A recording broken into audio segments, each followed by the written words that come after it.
Good morning friends. आइए आज हम बात करते हैं एमपी से रिलेटेड इम्पोर्टेंट क्वेश्चंस की। देखिए, आज हम बात करेंगे एमपी स्थान नियंत्रण अधिनियम से रिलेटेड इम्पोर्टेंट क्वेश्चंस की।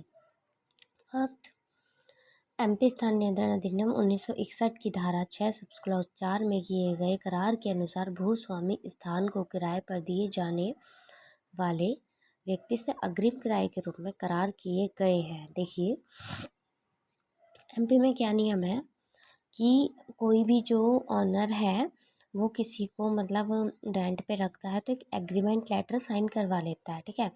फिर उसमें ही वो पेमेंट भी करवा लेता है, ठीक है। और जो किराएदार है वो 6 मंथ के लिए मतलब जितने का भी वो टाइम पीरियड एग्रीमेंट में शो करता है उतने मंथ तक का पेमेंट वो देना पड़ता है, ठीक है। तो उसमें जो एज जो मैक्सिमम इसकी लिमिट है वो है आपकी 5 वर्ष। किराया भुगतान में व्यतिक्रम के आधार पर एक भूस्वामी के स्थान के कब्जे के लिए दावा किराएदार के विरुद्ध कर सकता है। तो देखिए, अगर वो कोई फ्रॉड करता है मतलब एग्रीमेंट में या बीच में भी मतलब उसकी जो प्रॉपर्टी है उस पर अपना हक जताने के लिए कुछ भी फ्रॉड करता है तो केवल तब जब 2 माह की नोटिस की अवधि व्यतीत होने के बाद किराएदार ने बकाया किराया ना तो अदा ना किया हो, निवेदित किया हो। मतलब कि ये टाइम पीरियड क्या होगा कि जब 2 महीने की नोटिस की अवधि, अगर उसने उसको नोटिस दे दिया कि हाँ भाई इसका किराया देना है तुम्हें, ठीक है, बट उसने प्रॉपर टाइम पे उसको नहीं दिया, व्यतिक्रम किया, फ्रॉड किया, तो तब एमपी स्थान नियंत्रण अधिनियम के तहत सिविल कोड का क्षेत्राधिकार वर्जित है। तो देखिए, जो सिविल कोड का क्षेत्राधिकार वर्जित है मतलब वैलिड नहीं है जिस स्थान पर, वो है किसी स्थान के मानक किराया निर्धारण के संबंध में एनी केसेस जिसे विनिश्चित करने के लिए भाड़ा नियंत्रक प्राधिकारी एक्ट या उसके अधीन सशक्त है, भाड़ा नियंत्रक प्राधिकारी द्वारा की जा सकने वाली किसी कार्यवाही के बारे में, ठीक है। जो सिविल कोर्ट है वहाँ पर इसका मामला दर्ज नहीं किया जाएगा।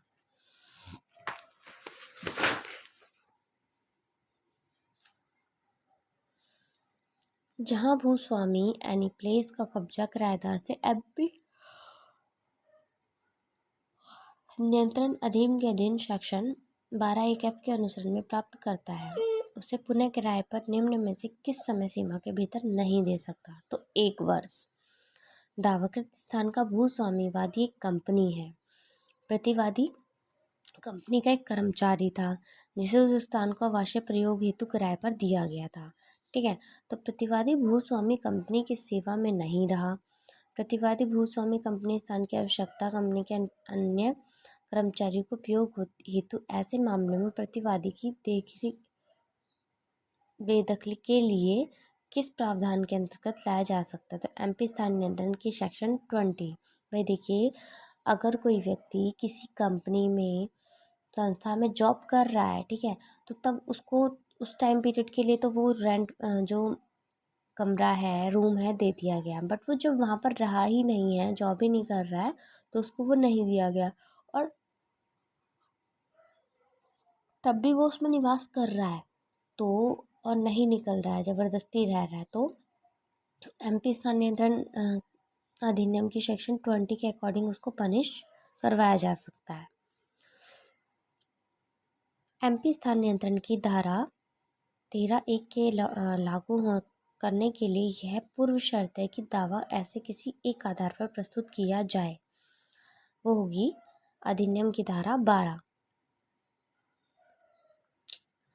एमपी स्थान नियंत्रण अधिनियम के तहत दंडनीय अपराध का संज्ञान कोर्ट नहीं लेगी जब तक कि अपराध के संबंध में परिवाद उसके घटित होने की तारीख से किस समय सीमा के भीतर ना किया गया। तो 3 मंथ्स। चलिए, थैंक्स।